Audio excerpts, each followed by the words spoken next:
نواز شریف اور عمران خان دونوں کے کیسز اسلام آباد ہائی کورٹ میں زیر سماعت ہیں۔ ان کا سیاسی مستقبل انہی کیسز کے فیصلوں سے جڑا ہوا ہے۔ اسی صورتحال کے تناظر میں 8 فروری کو سیاسی منظرنامہ کیا ہوگا؟ نواز شریف اور عمران خان الیکشن لڑ رہے ہوں گے یا نہیں؟ اسی حوالے سے ہم بات کریں گے سینئر صحافی پروگرام جرگہ کے میزبان سلیم صافی سے۔ صافی صاحب، دونوں کے ہی معاملات عدالت میں ہیں،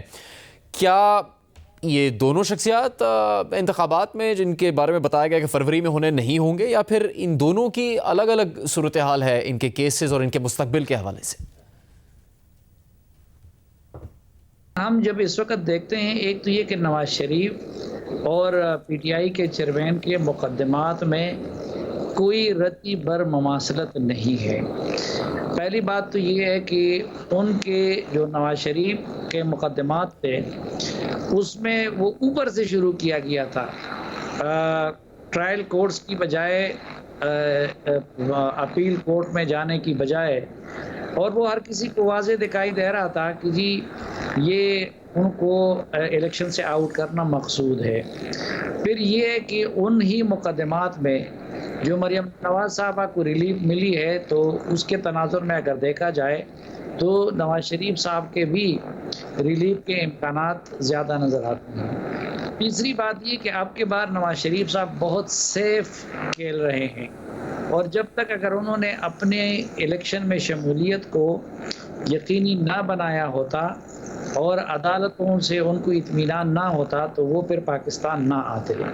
جہاں تک پی ٹی آئی کے سربراہ کا تعلق ہے تو ان کے خلاف ایک تو مقدمات بہت سنگین ہیں، اور ان کے ساتھ الٹ ہوا کیونکہ موجودہ چیف جسٹس کے آنے تک جو پرانے چیف جسٹس کے وقت تو ان کے ساتھ سپریم کورٹ کی طرف سے سہولت کاری کی جا رہی تھی، نواز شریف کے برعکس۔ وہاں سپریم کورٹ نے ٹرائل کورٹ بن کے نواز شریف کو سزا دی تھی، اور یہاں عمران خان کو بچانے کے لیے سپریم کورٹ ایسی سرگرم عمل تھی آج سے چند مہینے پہلے تک کہ 25 مئی کو انہوں نے سپریم کورٹ کی توہین عدالت کی۔ اس سے پہلے اسمبلی کی تحلیل کی صورت میں انہوں نے قانون شکنی کی، اور پھر اسلام آباد پہ پھر بھی چڑھائی کی، لیکن سپریم کورٹ اور ہائی کورٹس کی طرف سے ان کو تحفظ ملتا رہا۔ البتہ اب جب سے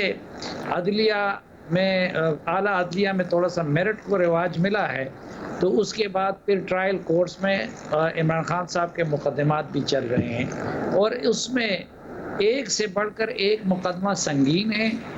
ایک سے بڑھ کر ایک مقدمے میں ان کے لیے وقت کے ساتھ ساتھ حالات مزید خراب ہوتے جا رہے ہیں۔ اس لیے اس بات کا تو کوئی امکان نظر نہیں آتا کہ عمران خان صاحب اگلے الیکشن میں امیدوار ہوں گے۔ البتہ اس بات کا قوی امکان ہے، بلکہ اس میں بہت کم شک رہ جاتا ہے، کیونکہ ہم انڈر ٹرائل مقدمات کے پہلے سے کوئی رائے زنی نہیں کرنا چاہتے، لیکن بہت کم امکان نظر آتا ہے کہ نواز شریف صاحب الیکشن سے باہر ہوں۔ سلیم صاحب، ان دونوں رہنماؤں پہ تو ہے نااہلی کا مسئلہ، لیکن ایک جماعت جس کے مرکزی رہنماؤں پر کوئی نااہلی کا مسئلہ نہیں ہے، پیپلز پارٹی، یہاں تک کہا جا رہا تھا کہ بلاول بھٹو اگلے وزیر اعظم ہوں گے، اور پھر پیپلز پارٹی کی طرف سے سخت تنقید کی جا رہی تھی مسلم لیگ نون پر، لیول پلینگ فیلڈ کے حوالے سے بھی اعتراضات اٹھائے جا رہے تھے، لیکن آصف علی زرداری صاحب کے انٹرویو میں اس طرح سے مسلم لیگ نون کے بارے میں بات نہیں کی گئی۔ کچھ ہے پس پردہ جس کی وجہ سے ایسا ہوا ہے؟ دیکھیے، ایک تو جو اس وقت پیپلز پارٹی کی صورتحال ہے وہ مسلم لیگ نون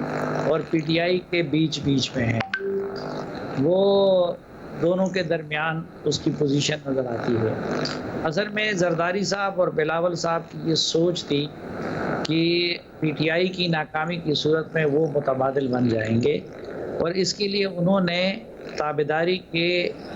اور کچھ حوالوں سے بھی اصولیوں کے بھی تمام ریکارڈ توڑ دیے تھے۔ مثلا آپ پی ڈی ایم سے نکلنا ان کا دیکھیں، آپ گزشتہ انتخابات سے پہلے بلوچستان میں ان کے کردار کو دیکھیں، آپ پھر آج بلاول صاحب یہ کہہ رہے ہیں، شہباز شریف پہ تنقید کر رہے ہیں، حالانکہ انہوں نے شہباز شریف کی ٹیم کا ممبر بننا قبول کیا تھا،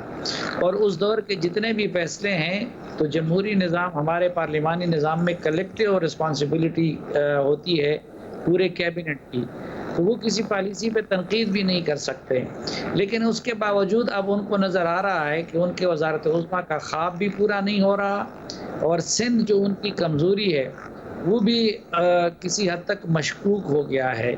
تو انہوں نے کہا کہ شریف برادران کے گڈ کاپ اور بیڈ کاپ کی پالیسی کامیاب ثابت ہوئی ہے. اس لیے میرا تو اپنا اندازہ یہ ہے کہ بلاول صاحب اور زرداری صاحب شہباز شریف اور نواز شریف کے نقش قدم پہ چلنے لگے ہیں، اور اب وہ یہ کہہ رہے ہیں کہ چلو گڈ کاپ اور بیڈ کاپ آزما کے دیکھتے ہیں، شاید اس میں کوئی رستہ نکل آئے. زاوی صاحب، نواز شریف پر تنقید ہو رہی ہے کہ انہوں نے سمجھوتا کر لیا. سیالکوٹ میں اپنی گفتگو میں تو انہوں نے ماضی کا ذکر کیا، جن شخصیات کے ذریعے سے ان کو اقتدار سے نکالا گیا اور ان کی جماعت کو اقتدار سے باہر کیا گیا، اس کا وہ ذکر بھی کر رہے ہیں، حوالہ بھی دے رہے ہیں، ججز کی بھی بات کر رہے ہیں. تو کیا سمجھوتا نہیں کیا، اور کیا انتخابات قریب آنے سے پہلے ان کی جارحانہ ہوگی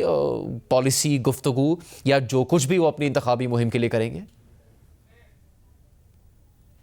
جو مسلم لیگ نون کر رہی ہے